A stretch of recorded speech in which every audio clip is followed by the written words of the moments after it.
नमस्कार. श्रीदेवी किचन प्रतिभाज रेसिपीमध्ये खूप खूप स्वागत आहे. आज आपण पाहणार आहोत चमचमीत आणि रसरशीत अशी मटकीची उसळ. अजिबात वाटण-घाटण न करता तरीसुद्धा रसरशीत अशी मटकीची उसळ तयार होईल. टिफिनसाठी सुद्धा बनवून देऊ शकतो. शिवाय दाण्यांचा कूटसुद्धा नाही. तरीसुद्धा पाणी वेगळं, मटकी वेगळं असं न होता एक संध आणि रसरशीत अशी मटकीची भाजी. चला तर मग सुरुवात करूया. तर मटकीची उसळसाठी इथे मी एक पाव किलो एवढी ही मोड आलेली मटकी घेतली आहे. मटकीला मी घरीच मोड आणून घेतले. 135 ते 30 ग्रॅम एवढी ही मटकी होती.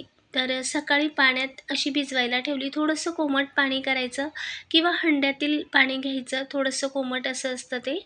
आणि त्यातच सकाळी मटकी भिजायला घातली. रात्री एका कॉटनच्या रुमालामध्ये घट्ट बांधून ठेवली आणि सकाळी इतके मस्त असे मोड आले. मोड येऊन मटकी 225 ते पाव किलो एवढी मटकी भरली.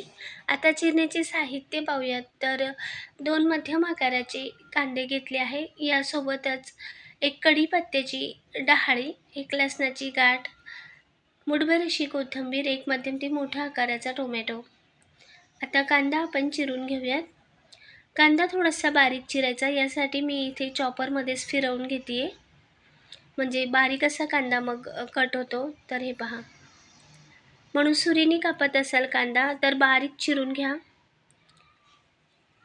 याचबरोबर आता टोमॅटोसुद्धा बारीक असा करून घेते. तर चॉपरमध्येच मी टोमॅटोसुद्धा फिरवून घेते. मिक्सरला टोमॅटो प्युरी करायची नाही, शक्य होईल तेवढा बारीक टोमॅटो चिरायचा. आता गॅसवर कढाई ठेवून घेतली. यात घालूया तेल. तेल गरम झाल्यावर जिरे चांगले फुलू द्यायचे आणि त्यानंतर पाव चमचा एवढे हिंग. हवं तर तुम्ही मोहरीही घालू शकता फोडणीला. जिरे चांगले फुलल्यानंतर आता यात घालूया कांदा आणि सोबतच आले लसूण ताजे ताजे ठेचलेले.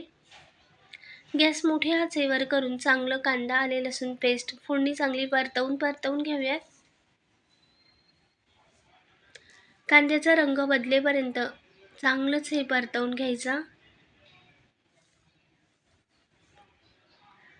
कांदाही आता लालसर होत आला की तेव्हा यात घालूया कढीपत्त्याची पानं आणि सोबतच टोमॅटो बारीक केलेला. आता टोमॅटो ही मऊ होईपर्यंत चांगलं परतवून घेऊयात. टोमॅटोचं चांगलं पाणी होत आलं की तेव्हा यात घालूया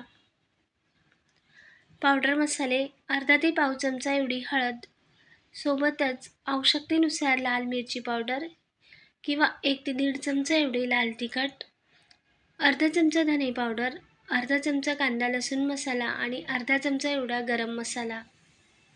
आता सर्व पावडर मसाले मंद आचेवर यात परतवून घेऊयात.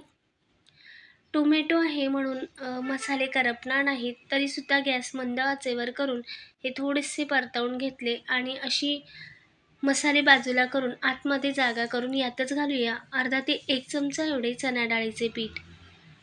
म्हणजे मटकी वेगळं आणि पाणी वेगळं होत नाही. एक संध अशी ही मटकीची रसरशीत भाजी तयार होते. तेवढीच खायला चविष्टही लागते. आता बेसनसुद्धा चांगलं तेलात भाजून घ्यायचं. अगदी सुगंध येईपर्यंत मस्त असं भाजायचं. यातच थोडीशी मी चिरलेली कोथिंबीरही घातली आणि 1 ते 2 मिनटं चांगलं हे परतवून घेतलं. म्हणजे बेसन चांगलं भाजेपर्यंत, सुगंध येईपर्यंत मस्त असं यात मसाल्यांमध्ये बेसनसुद्धा भाजलं गेलं 2-3 मिनटं. तेव्हा यात थोडंसं पाणी घातलं. थोडंसं कोरडं दिसते म्हणून पाणी घातलं आणि पाणी घालून पुन्हा अगदी मसाले चांगले शिजवून घेऊयात. कडेने तेल सुटेपर्यंत मसाले चांगलेच परतवून घेतले आणि यात घालूया आता आपण मटकीवरच घालूया चवीनुसार मीठ. म्हणजे मटकीतही मग आतपर्यंत मीठ मुरतं. आणि मसाल्यामध्ये मध्यम ते मोठ्या आचेवर चांगलं हे परतवून घेऊयात. तोपर्यंत परतवायचं की जोपर्यंत सर्व मसाला हा मटकीला कोट होत नाही, तोपर्यंत चांगलं यात परतवून घेऊयात. मध्यम ते मोठ्या आचेवर चांगलं हे मिक्स करून घेतलं. मटकीच्या आतपर्यंत मसाले चांगले मुरले आहेत आणि सर्व मसालेही व्यवस्थित असे शिजले की तेव्हा यात घालूया आपण गरम पाणी. जेवढी आपल्याला रसरशीत घट्ट पातळ मटकीची रस्साभाजी हवी आहे तेवढं पाणी घालून एकदा मिक्स करून घेऊयात. अगदीच मटकी अशी लपथपीत आणि उसळ करून घ्यायची असेल कोरडी, तर थोडंच पाणी घालून मंद आचेवर झाकण ठेवून वाफ देऊन घेऊ शकता. तर हे पहा, आपण अशी मटकीची उसळ भातासोबत भाकरीसोबतही खाऊ शकतो. आत्ताच मटकी अगदी दाटसर अशी दिसते आहे. हे पहा, अजिबात पाणी वेगळं मटकी वेगळी असं नाही झालं. तर पहिली उकळी चांगली खळखळ फुटल्यावर गॅस मंद आचेवर करायचा आणि यावर ठेवूयात झाकण. एक 4 ते 5 मिनटं मंद आचेवर मटकी शिजवून घेऊयात. मीठ कमी वाटत असेल तर या स्टेजला तुम्ही मीठ घालून एकदा मिक्सही करू शकता. आपण चवीनुसार मीठ आधीच घातलं होतं.